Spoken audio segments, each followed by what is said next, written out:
अस्सलाम वालेकुम दोस्तों, उम्मीद है आप सब खैरियत से होंगे। अगर आपने अभी तक हमारे चैनल को सब्सक्राइब नहीं किया तो सबसे पहले हमारे चैनल को सब्सक्राइब लाजमी कर लें।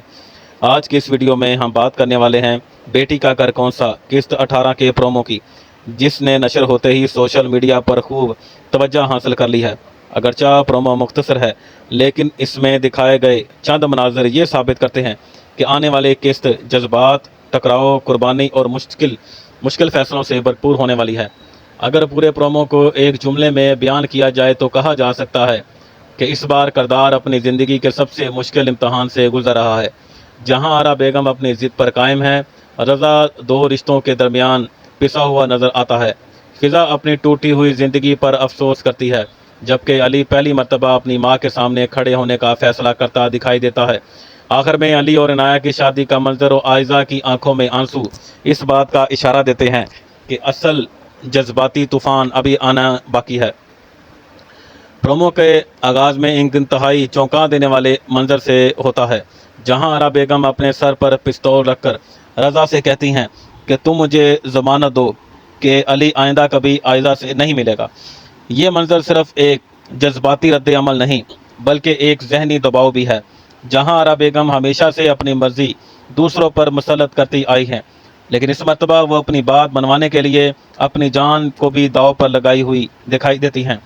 रज़ा इस मौका पर इंतहाई बेबसी के साथ जवाब देता है कि जैसे आप कहेंगी वैसा ही होगा, अली आइंदा आयज़ा से नहीं मिलेगा।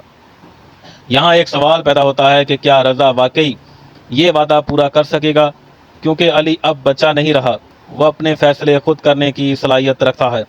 अगर अली ने अपनी मोहब्बत के लिए लड़ने का फ़ैसला कर लिया तो रज़ा का ये वादा ज़्यादा देर कायम रहता हुआ नज़र नहीं आता। इसके बाद जहां आरा बेगम कहती हैं कि यही अली के हक़ में बेहतर होगा, ये जुमला सुनकर महसूस होता है कि वो अब भी समझती हैं कि सिर्फ उनके फ़ैसले दुरुस्त हैं। लेकिन अगर हम पिछली किस्त पर नज़र डालें तो मालूम होता है कि उनके ज़्यादातर फ़ैसलों ने ख़ानदान के अफराद को खुशी देने की बजाय सिर्फ दुख और तकलीफ़ दी है। मेरे ख्याल में ये मंजर आने वाली किस्त की बुनियाद रख रहा है। मुमकिन है कि यही वादा बाद में टूट जाए और पूरी कहानी एक नए मोड़ पर पहुंच जाए। इसके बाद प्रोमो का दूसरा मंजर शुरू होता है, जहां फ़िज़ा और रज़ा एक कमरे में बैठे हुए हैं। माहौल इंतहाई खामोश और आफसुदा है। फ़िज़ा रज़ा से कहती हैं कि काश मेरी आपसे शादी ही ना हुई होती। मैं अल्लाह का शुक्र अदा करती हूँ कि मेरी माँ ने मेरी दोनों बहनों के रिश्ते इस घर में नहीं किए, वरना वो भी मेरी तरह इसी आग में जल रही होती। ये डायलॉग सुनकर अंदाज़ा होता है कि फ़िज़ा के दिल में कितना दर्द जमा हो चुका है। वो अब सिर्फ नाराज़ नहीं बल्कि मुकम्मल तौर पर टूट चुकी हैं। उसके अल्फाज ये ज़ाहिर करते हैं कि उसने अपनी शादी को एक खुशगवार रिश्ता समझकर कबूल किया था, लेकिन इसके हिस्से में सिर्फ परेशानियां आईं। दूसरी तरफ रज़ा खामोश रहता है। उसकी खामोशी शायद इस बात का सबूत है कि वो खुद भी जानता है कि फ़िज़ा के साथ इंसाफ नहीं हो सकता। मेरी नज़र में फ़िज़ा अब इस मकाम पर पहुंच चुकी है जहां वो मज़ीद बर्दाश्त करने के लिए तैयार नहीं। अगर आने वाली किस्त में उसने कोई बड़ा फ़ैसला कर लिया तो यह किसी के लिए भी हैरत की बात नहीं होगी। ये भी मुमकिन है कि फ़िज़ा पहली मर्तबा जहां आरा बेगम के सामने डट कर खड़ी हो जाए और अपने तमाम दिल की बात एक ही बार कह दे। अब सवाल पैदा ये होता है कि अगर फ़िज़ा ने वाकई ऐसा किया तो रज़ा किसका साथ देगा, अपनी माँ का या अपनी बीवी का? ये सवाल आने वाली किस्त को मज़ीद दिलचस्प बना देता है। इसी दौरान ये भी महसूस होता है कि ख़ानदान के अंदर मौजूद इख्तलाफात अब छुपाए नहीं जा सकते। हर किरदार के सब्र का पैमाना लबरेज हो चुका है और हर शख्स अपने दिल का बोझ उतारने के लिए तैयार नज़र आता है। मेरे ख्याल में मुसन्नफ़ ने इस प्रोमो में फ़िज़ा के किरदार को ख़ास अहमियत दी है, क्योंकि इसके चंद जुमले पूरे ख़ानदान की हकीकत बयान कर देते हैं। वो सिर्फ अपनी तकलीफ़ की बात नहीं करती, बल्कि ये भी कहती है कि अगर उसने बहनों की शादी भी इसी घर में होती तो उनकी ज़िंदगी भी बर्बाद हो जाती। ये बात दरअसल इस घर के माहौल पर एक बहुत बड़ा सवालिया निशान है। अब तक हमने देखा कि जहां आरा बेगम अपनी ज़िद पर कायम है, रज़ा बेबसी और फ़िज़ा मायूसी की इंतहा पर पहुंच चुके हैं, लेकिन असल धमाका अभी बाकी है, क्योंकि अगले मंजर में अली ऐसा ऐलान करता है जो पूरी कहानी का रुख बदल सकता है। अब आते हैं प्रोमो के उस मंजर की तरफ जिसका शायद हर नाज़र काफ़ी अरसे से इंतज़ार कर रहा था। उसामा और अली एक जगह मौजूद हैं। दोनों के चेहरों से साफ जाहिर हो रहा है कि हालात उनके काबू से बाहर होते जा रहे हैं। उसामा इंतहाई अफसोस के साथ अली से कहता है कि आई एम सॉरी यार, मैं इस मामले में कुछ नहीं कर सकता। اس ایک جملے سے اندازہ ہوتا ہے کہ اسامہ علی کی تکلیف کو سمجھتا ضرور ہے، لیکن وہ اس کی مدد کرنے کی پوزیشن میں نہیں۔ بعض اوقات انسان چاہ کر بھی اپنے قریبی لوگوں کے لیے کچھ نہیں کر پاتا، اور یہی کیفیت اسامہ کے چہرے پر صاف نظر آتی ہے۔ لیکن اس کے بعد علی جو جواب دیتا ہے وہ پورے پرومو کا سب سے مضبوط اور طاقتور مکالمہ ثابت ہوتا ہے۔ علی کہتا ہے کہ میں کچھ کر سکتا ہوں، جان بھی دے دوں گا، لیکن ماما کی مرضی اب اس گھر میں مزید مسلط ہونے نہیں دوں گا۔ یہ جملہ صرف غصے کا اظہار نہیں، بلکہ علی کے کردار میں آنے والی بڑی تبدیلی کی نشاندہی کرتا ہے۔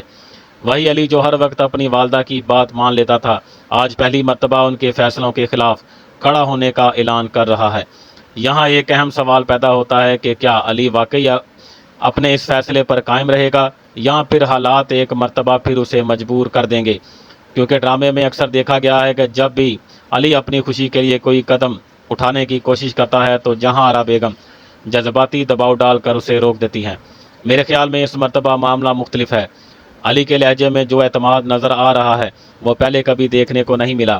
ایسا محسوس ہوتا ہے کہ وہ اب اپنی محبت اور اپنی زندگی دونوں کو بچانے کے لیے ہر حد تک جانے کو تیار ہے۔ اب پرومو اپنے آخری اور سب سے جذباتی حصے میں داخل ہوتا ہے۔ یہاں علی اور عنایا کی شادی کی تیاریاں دکھائی جا رہی ہیں۔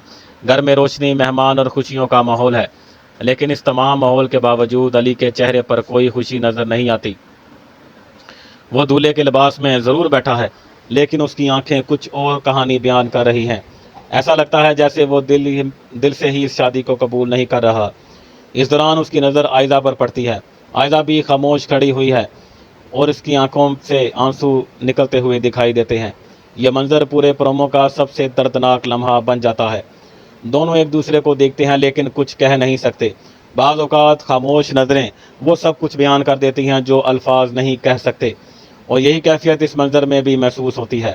عائزہ کی آنکھوں کے آنسو یہ بتا رہے ہیں کہ اس کے دل میں آج بھی علی کے لیے وہی محبت موجود ہے، جبکہ علی کی بے بسی ظاہر کرتی ہے کہ وہ حالات کے سامنے مجبور ہو چکا ہے۔ اب یہاں کئی امکانات پیدا ہوتے ہیں۔ کیا یہ شادی واقعی مکمل ہو جائے گی؟ کیا آخری لمحے میں علی کوئی ایسا فیصلہ کرے گا جو سب کو حیران کر دے گا؟ کیا عائزہ خاموش رہے گی یا اپنے دل کی بات سب کے سامنے رکھ دے گی؟ کیا عنایا کو حقیقت کا علم ہو جائے گا؟ یہ تمام سوالات اس وقت ناظرین کے ذہن میں گردش کر رہے ہیں۔ دوسری طرف فضا کا کردار بھی بہت اہم ہوتا جا رہا ہے۔ وہ اپنی خاموشی توڑ دیتی ہے تو ممکن ہے کہ اس گھر کے کئی ایسے راز سامنے آ جائیں جو اب تک سب سے چھپائے گئے تھے۔ اسی طرح رضا بھی ایک ایسے موڑ پر کھڑا ہے جہاں اسے کسی ایک کا ساتھ دینا ہی پڑے گا۔ اگر وہ اپنی والدہ کا ساتھ دیتا ہے تو اس کی ازدواجی زندگی مزید خراب ہو سکتی ہے، اور اگر وہ اپنی بیوی کا ساتھ دیتا ہے تو گھر میں ایک نیا تنازعہ کھڑا ہو سکتا ہے۔ جہاں آرا بیگم کے کردار پر اگر نظر ڈالیں تو وہ اب بھی یہی سمجھتی ہیں کہ وہ اپنے بچوں کے لیے بہترین فیصلے کر رہی ہیں، لیکن حقیقت شاید اس کے برعکس ہے۔ ان کی سختی، ضد اور ہر معاملے میں اپنی مرضی مسلط کرنے کی عادت نے پورے خاندان کو ایک دوسرے سے دور کر دیا ہے۔ میرے خیال میں آنے والی ایک ساتھ میں ان کے کردار کو بھی ایک بڑا امتحان پیش آئے گا۔ ممکن ہے انہیں پہلی مرتبہ اپنی غلطیوں کا احساس ہو، یا پھر وہ پہلے سے بھی زیادہ سخت رویہ اختیار کریں۔ اگر ہم صرف پرومو کی بنیاد پر اندازہ لگائیں تو ایسا محسوس ہوتا ہے کہ قسط 18 صرف ایک جذباتی قسط نہیں ہوگی، بلکہ اس میں کہانی کا رخ بھی بدل سکتا ہے۔ علی کی بغاوت، فضا کی مایوسی، رضا کی بے بسی اور عائزہ کے آنسو مل کر ایک ایسا ماحول بنا رہے ہیں جہاں کسی بھی لمحے کوئی بڑا ٹویسٹ آ سکتا ہے۔ البتہ ایک بات ضرور رکھنی چاہیے کہ یہ تمام تجزیہ صرف پرومو میں دکھائے گئے مناظر کی بنیاد پر ہے۔ اب آپ ہمیں کمنٹ سیکشن میں ضرور بتائیں کہ آپ کے خیال میں کیا واقعی علی اپنی ماں کے خلاف کھڑا ہو جائے گا؟ کیا علی اور عنایا کی شادی مکمل ہوگی یا آخری لمحے میں کوئی بڑا موڑ آئے گا؟ کیا عائزہ اور علی ایک ہو سکیں گے؟ اور کیا فضا آخرکار اپنے حق کے لیے آواز اٹھائے گی؟ اگر آپ کو ہمارا یہ تفصیلی ریویو پسند آیا ہو تو ویڈیو کو لائک کریں، اپنے دوستوں کے ساتھ شیئر کریں اور ہمارے چینل کو ضرور سبسکرائب کریں تاکہ پاکستانی ڈراموں کے تمام نئے پروموز، ریویوز اور تجزیے سب سے پہلے آپ تک پہنچتے رہیں۔ آپ اپنا بہت زیادہ خیال رکھیے گا۔ شکریہ۔ اللہ حافظ۔